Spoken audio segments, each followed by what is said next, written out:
மத்தேயு 18ஆம் அதிகாரம் 20வது வசனம். ஏனெனில் 2 பேராவது 3 பேராவது என் நாமத்தினாலே எங்கே கூடியிருக்கிறீர்களோ அங்கே அவர்கள் நடுவிலே இருக்கிறேன். இது தேவன் மட்டுமே, அது ஒன்றான அந்த மெய்தேவன் ஆவியாய் இருக்கிற தேவன் மட்டுமே சொல்லக்கூடிய வார்த்தை. நல்லா யோசிச்சு பாருங்க. 2-3 பேர் எங்கெல்லாம் அவருடைய நாமத்தினால, அதாவது இங்க பேசுறது இயேசு கிறிஸ்து, இயேசு கிறிஸ்துடைய நாமத்தில் கூடுகிறார்களோ அங்கே அவர்கள் நடுவே இருக்கிறேன். இந்த இடத்துலையும் சரி, வேற ஒரு தேசத்துலையா இருந்தாலும் சரி, இந்த பூமியில எந்த மூலைக்கு போய் அவருடைய நாமத்தினால் 2 பேர் அங்கே கூடினாலும் சரி, இங்கே கூடினாலும் சரி, அங்கேயும் இருக்கிறார் இங்கேயும் இருக்கிறார். இதுதான் தேவன். அப்ப தேவன் மட்டும்தான் இந்த வார்த்தையை பேச முடியும். தேவன் ஒருவருக்கு தான் இந்த வார்த்தை அப்ளிகபிள் ஆகும். வேற ஒருவர் இந்த வார்த்தையை பேசவே முடியாது. ஆனால் இயேசு கிறிஸ்து மனுஷனா நின்றுட்டு பார்த்தீங்கன்னா இந்த வார்த்தையை பேசுறாரு. எங்கே என் நாமத்தினாலே 2-3 பேர் கூடுகிறீர்களோ அங்கே அவர்கள் நடுவிலே இருக்கிறேன். அப்ப என்ன அவருடைய விருப்பம்? அவரை ஏற்றுக்கொண்டு, அவருடைய நாமத்தினால், எவரை? இயேசு கிறிஸ்துவை ஏற்றுக்கொண்டு, இயேசு கிறிஸ்துவை தேவன் என்று ஏற்றுக்கொண்டு, இயேசு கிறிஸ்து மட்டுமே மெய்யான தேவன் என்று ஏற்றுக்கொண்டு, இயேசு கிறிஸ்து வேற யாரும் அல்ல, என்னுடைய சர்வ வல்லமை உள்ள என்றென்றைக்கு ஸ்தோத்திரிக்கப்பட்டதான தேவனாகிய பிதாவே கிறிஸ்துவாக வெளிப்பட்டார் என்கிற சத்தியத்தை அறிந்து ஏற்றுக்கொண்டு யார் காணப்படுறாங்களோ அவங்க மத்தியில அவர் இருக்கிறாராம், உலாவுகிறாராம். மத்தேயு 28:20 இயேசு கிறிஸ்து சொல்றாரு, நான் உங்களுக்கு கட்டளையிட்ட யாவையும் அவர்கள் கை கொள்ளும்படி அவர்களுக்கு உபதேசம் பண்ணுங்கள். இதோ உலகத்தின் முடிவு பரியந்தம் சகல நாட்களிலும் நான் உங்களுடனே கூட இருக்கிறேன். அவரோ மனுஷனா காணப்பட்டாரு, அவர் நமக்காக மரித்தார், சரீரம் நமக்காக பலியிட ஒப்பு கொடுக்கப்பட்டது. அந்த சரீரத்தை தேவனாக அவர் எழுப்பினார். நான் ஏன் இப்படி சொல்றேன்? தேவன் எழுப்பினார்ன்றது உண்மைதான். ஆனால் அந்த தேவன் வேற யாரும் கிடையாது. இயேசு கிறிஸ்து என்ன சொன்னார் தெரியுமா? இந்த ஆலயத்தை இடித்து போடுங்க, 3 நாளைக்குள்ள நான் இதை எழுப்புவேன் என்று சொல்லி தன்னுடைய சரீரத்தை குறித்து அவர் பேசினார். நான் இந்த சரீரத்தை எழுப்புவேன், அதான் என்னுடைய அர்த்தம். அப்ப தேவனாக அந்த சரீரத்தை அவர் எழுப்புகிறார் என்று சொல்லி இயேசு கிறிஸ்து முன் அறிவித்திருந்தார். அந்த சரீரம் பலியாக ஒப்பு கொடுப்பதற்கு முன்பாகவே தன்னுடைய சரீரத்தை குறித்து அவர் தேவனாக பேசியிருந்தார். பல இடங்களிலே வெறும் மனிதனாய் அவர் பேசுகிற இடம் உண்டு, ஆனால் தேவனாக பேசுகிற பல இடங்கள் சுவிசேஷ புஸ்தகத்தில் எழுதப்பட்டு இருக்கிறது. அதுல ஒன்று தன்னுடைய சரீரமாக்கிய ஆலயத்தை குறித்து அவர் பேசியிருந்தார். இந்த ஆலயத்தை நீங்க இடித்து போடுங்க, 3 நாளைக்குள்ள இதை நான் எழுப்புவேன். நல்லா கவனிக்கணும், இயேசு தான் எழுப்புவதாக சொல்லி இருந்தார். அப்படி என்று சொன்னால் யார் தான் எழுப்புறா? தேவன் மட்டும்தான் எழுப்ப முடியும் இல்லையா? அப்ப தேவனாக அவர் பேசின ஒரு இடத்துல அதுவும் ஒன்று.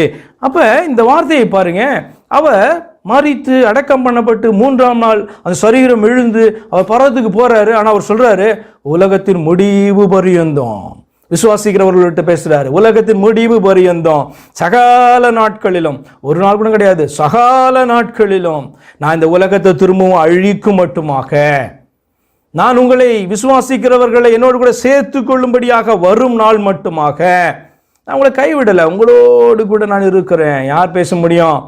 தேவன் மட்டுமே பேசக்கூடிய வார்த்தை இது. அப்ப அவருடைய விருப்பம் என்னவா இருக்குது? ஏதேன் தோட்டத்துல இருந்து நம்மளை உண்டாக்குறதுக்கு முன்பாகவே இருந்து கூட என்னதான் விருப்பமா இருக்கு? இந்த மனுஷர் மத்தியில, என்னுடைய பிள்ளைகளின் மத்தியில நான் வாசம் பண்ணணும், உலாவணும் என்பது அவருடைய தொடர்ந்து விருப்பமாய் காணப்படுது. ஆனா மனுஷனோ தள்ளி கொண்டு இருக்கிறான். மனுஷனா வெளிப்பட்ட போதும் தள்ளினா, அவர் ஆவியா நமக்குள்ள வரும்போதும் தள்ளுகிறான். அல்லது அவரை அறியாதபடி 3வது ஒருத்தர் வர்றாரு, 3வது நபர் என்று சொல்லி அவரை பார்த்து அவரை கேவலப்படுத்துறவனா, அந்த ஒன்றான மெய்தேவனை பார்த்தீங்கன்னா துச்சமாக மதிக்கிறவனாக, அவரை வேறொருவர்னு சொல்றபடியாக பார்த்தீங்கன்னா அநேக கிறிஸ்தவர்கள் போதிக்கிறாங்க.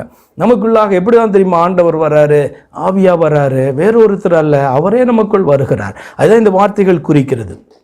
யோவான் 14ஆம் அதிகாரம் 17ஆம் வசனத்தில் வாசிக்கிறோம், உலகம் அந்த சத்திய ஆவியானவரை காணாமலும் அறியாமலும் இருக்கிறபடியால் அவரை பெற்றுக்கொள்ள மாட்டாது.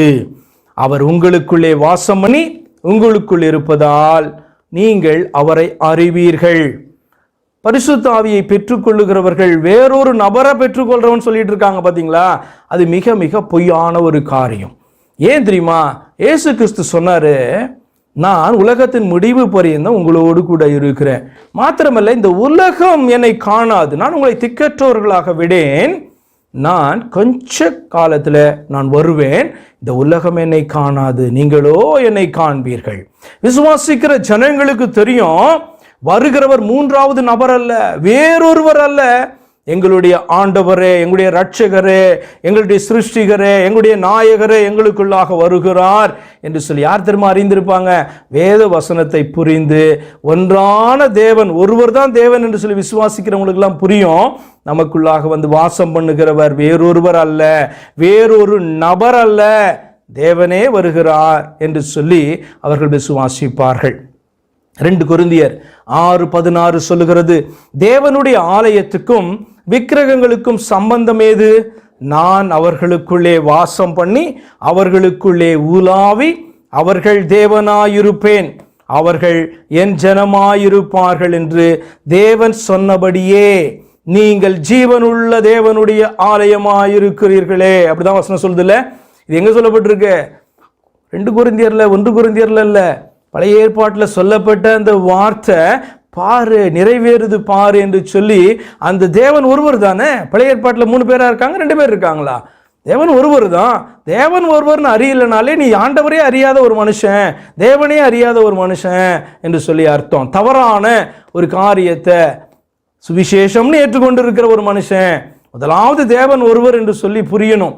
புரியல அப்படின்னு சொன்னா வேத வார்த்தையை வாசித்து புரிந்து கொள்ள பார்க்கணும்.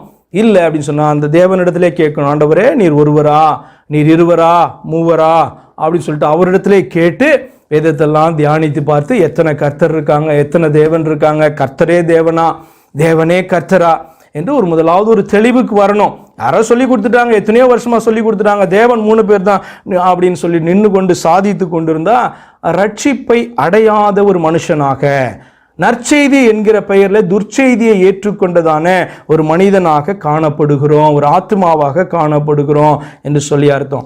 தேவன் ஒருவர் என்று சொல்லி ஏற்றுக்கொள்ளாதவனும் பிரசங்கிக்காதவனும் இடறுகிறவனாய் இருக்கிறான், இடரலை மற்றொரு முன்பாக போடுகிறவனாய் இருக்கிறான் என்பதை நீங்க முதலாவது புரிந்து கொள்ளுங்க. அப்ப 2 கொரிந்தியர் 6:16 தான் சொல்லுகிறது, தேவனுடைய ஆலயத்துக்கும் விக்கிரகத்துக்கும் சம்பந்தம் கிடையாது. 2 பேர் 3 பேர்லாம் உள்ள வந்து வாசம் பண்றது கிடையாது. தேவனா ஒருத்தர் தான். நான் அவர்களுக்குள்ளே வாசம் பண்ணி அவர்களுக்குள்ளே உலாவி அவர்கள் தேவனாய் இருப்பேன், அவர்கள் என் ஜனமாய் இருப்பார்கள் என்று தேவன் சொன்னபடி நீங்கள் ஜீவனுள்ள தேவனுடைய ஆலயமாய் இருக்கிறீர்களே, தேவ ஆவியை பெற்றிருக்கிறீர்கள், பரிசுத்த ஆவியை பெற்றிருக்கிறீர்கள் என்று சொன்னால் தேவனை பெற்றிருக்கிறீர்கள். தேவன் உங்களுக்குள்ளாக வாசம் பண்ணும்படியாய் உங்களை தெரிந்து கொண்டார். காரணம் என்ன? நீங்க அவருடைய சுவிசேஷத்துக்கு உங்களை ஒப்பு கொடுத்திருக்கிறீங்க. தேவன் நம் மத்தியில இறங்கி வந்தார் என்று சொல்லி விசுவாசிக்கிறீங்க. இன்னொருத்தர்னு நினைச்சிட்டு இருந்தீங்க அப்படின்னா இம்மானுவேல் என்கிற வார்த்தைக்கும் இன்னொருவர் வந்தார் என்ற வார்த்தைக்கு சம்பந்தமே கிடையாது. தேவன் நம்மோடு இருக்கிறார் என்ற வார்த்தைக்கு பேர் தான் இம்மானுவேல் என்று சொல்லி அர்த்தம். சரி, வெளிப்படுத்தல் 2ஆம் அதிகாரம் 1 வசனத்தில் வாசிக்கிறோம், எபேசு சபையின் தூதனுக்கு நீ எழுத வேண்டியது என்னவென்றால், 7 நட்சத்திரங்களை தம்முடைய வலது கரத்தில் ஏந்தி கொண்டு 7 பொன் குத்து விளக்குகளின் மத்தியிலே உலாவிக் கொண்டிருக்கிறவர் சொல்லுகிறதாவது. அப்ப பாருங்க, இந்த நாளில் ஆண்டவரை சரியா ஏற்றுக்கொள்ளலை, ஆனால் அவருடைய நாமத்தில் கூடியிருக்கேன் அப்படின்னு சொல்ற சபைகள் நடுவில் கூட ஆண்டவர் உலா வராராம். எவ்வளவு ஆச்சரியமான ஒரு காரியம், அற்புதமான காரியம், அதே நேரத்தில் சிந்திக்க வேண்டிய காரியம், ரொம்ப ரொம்ப டேஞ்சரஸான ஒரு காரியம். என்ன அப்படின்னு சொன்னா, தேவன் நம் மத்தியில உலாவுகிறதை அறியாது இருக்கும் பொழுது அது எவ்வளவு ஆபத்தாக நம்முடைய வாழ்க்கையில, நம்முடைய சபையில அது வந்துவிடக்கூடும். திரும்ப யோசித்து பாருங்க. வாசிக்கிறேன், வெளிப்படுத்தல் 2:1, எபேசு சபையின் தூதனுக்கு நீ எழுத வேண்டியது என்னவென்றால், எபேசு சபையில மாத்திரம் இல்ல, 7 நட்சத்திரங்களை தம்முடைய வலது கரத்தில் ஏந்தி கொண்டு 7 பொன் குத்து விளக்குகளின் மத்தியிலே, அதற்கு கீழே போய் வாசிக்கும் பொழுது 7 பொன் குத்து விளக்குனா 7 சபைகளின் நடுவிலே என்று சொல்லி சொல்லப்பட்டிருக்கும். அப்ப குத்து விளக்குன்னு சொல்றது 7 சபையை குறிக்குது. 7 குத்து விளக்குகள் மத்தியில உலாவி கொண்டிருக்கிறவர் இயேசு கிறிஸ்துவை குறித்து சொல்லப்பட்டிருக்கு.